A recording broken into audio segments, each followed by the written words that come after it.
Hello diecast racing fans, I'm Mark with Gravity Throttle Racing, and today I wanted to share a quick video on what I'm going to make, which is something that Josh Paufler from Rust Belt Customs has put together. These are tents or canopies, and I'm going to show you how I do it.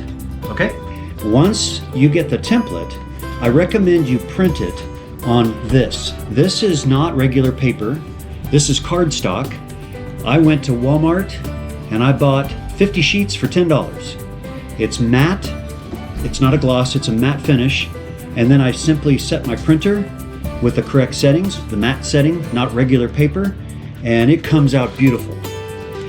I want to cut it up. I find that the best way to quickly cut it up is to start on the edge like this and just come out here about 1.5 inches away from where the start of the pattern is and give myself one line across.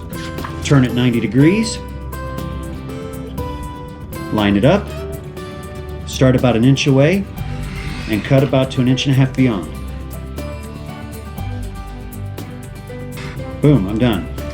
Now I've got it, it's still stuck in here a little bit, and so now we're going to go to this side first and we're going to cut. This is the flap that will go on the underside of the other side of the tent. I'll explain that in a minute. So I'm going to cut this, and I intersect the previous cut. I'm going to come over here, and I'm going to cut this side now. I'm going to do the same thing. I'm going to start where the break is in the middle of the tent, come across here and make sure I cross my previous cut. Flip it around. This thing is almost loose now. There's just a little bitty part right in here, and I don't have to use the straight edge anymore. I can come in here and just very quickly trim it until they're, because all I'm doing is getting the edge of the flap, and I'll show you what I mean. I just cut that little piece without the need of the straight edge. And here's the other side. You can see I got a little white, but who cares? It'll be glued underneath. The only thing left now is to cut these tabs, and so I'm going to do that real quickly. There are 6 different locations, and I don't need to use a straight edge.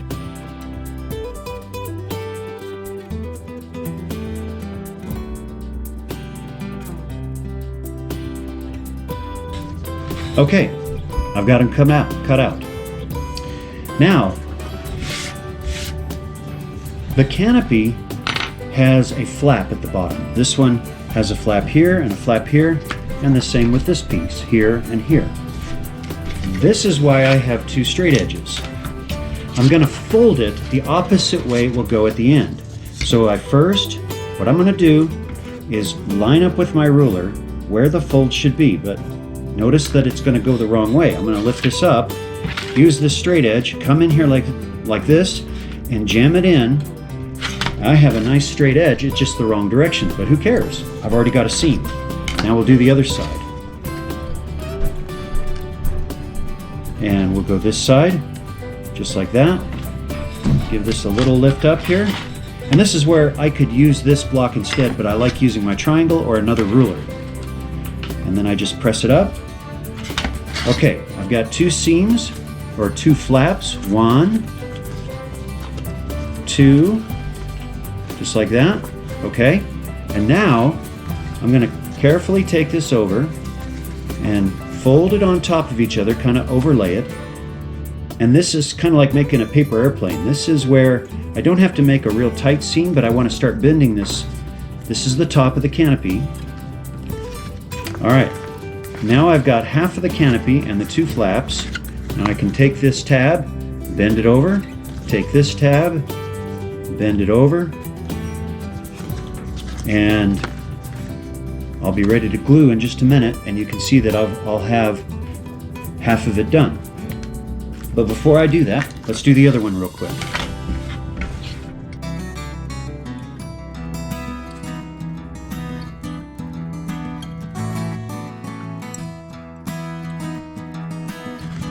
Okay, now I have 2 halves that I will need to glue together. And the tabs here and here are going to help me glue this into one shape. But first I want to glue the areas that I'm pinching with my fingers. I find that using this original wood glue, could be Titebond. I think Elmer's makes this kind of wood glue. I like it the best because it sets up quickly. If it's set up too quick, I might mess up. And sometimes the cyanoacrylate glue, the crazy glue, it can set up too quickly or it doesn't set up fast enough. But this is goopy enough that if I just touch this edge a little bit with a little bit of glue, and I mean very little, and this is where I like to have my, I dab it with my finger, and I might have a little towel handy to get rid of the extra glue, and then I just press together and hold it. And I don't have to hold it very long, maybe 10 seconds, and it's going to set up for me. Okay, see, it's set up, it's ready, all set. Next one, same thing, a little dab of glue here.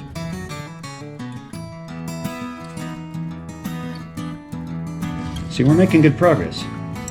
And now this side is together. Now, we're going to glue the two tabs together. So I'll start with this side first, right here, and then we'll do this side next. So the first thing I'll do is on the top outside edge. Remember, the tab goes underneath the other side, so even though it's painted, or not painted, even though it's colored purple here, and you notice there wasn't a whole lot of glue, but I just kind of wiped a little bit right there on the edge. And now we're going to slide this into position like this. So once I slide it in position, and it looks pretty good, I like to do this. I like to flip it over, set it down, and then with my fingers, just kind of wipe it this way. What I'm trying to not do is get glue to squeeze out on that end and then show up. But you notice it didn't take long, and I've got a little bit of glue right there that came out, but it doesn't take much to wipe it off. Otherwise, I'm not sure the camera can see it. It's pretty much done. It's good enough. We'll go to this side. Now remember, the flap goes underneath, so I'm going to start here, take my glue, and very cautiously put a strip. What if it comes out uneven like that? I find if I take my thumb and just spread it with my thumb, it spreads out nicely. Okay, here's my towel again. Very thin layer of glue. And once again, the glue does a nice job after I start pressing. So I'm going to press, just a little bit here and there to get it started. Then flip it over, turn it around so you can see. And then I'm going to just apply pressure evenly across to get that glue to stick. That's the secret. Look at that. I've already got the tent almost done. I have 2 tabs to finish. Let me do it.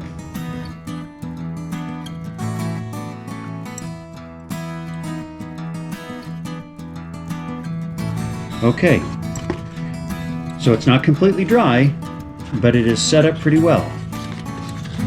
Now, this, as you can see, it's not quite shaped correctly because this side hasn't bent as much. So I'll do it this way. So with my fingers, I'm going to hold down the tab and just try to bend it up a little bit, just like you see.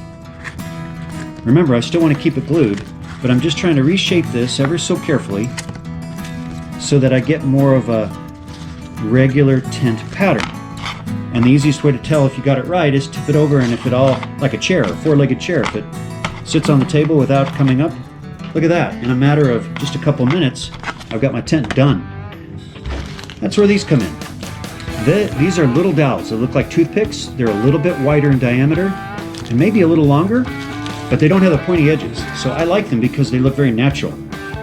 4 of them, and what I like to do at this point is I just put my glue, just dab some on the end, stick it in the corner. The secret is to press it against the corner. I sometimes twist it a little bit to work the glue, but the secret will be to let it sit. The weight of that little dowel makes it sit cockeyed, which is fine with me. I'll go to the other side now. Same thing, apply a little to the end.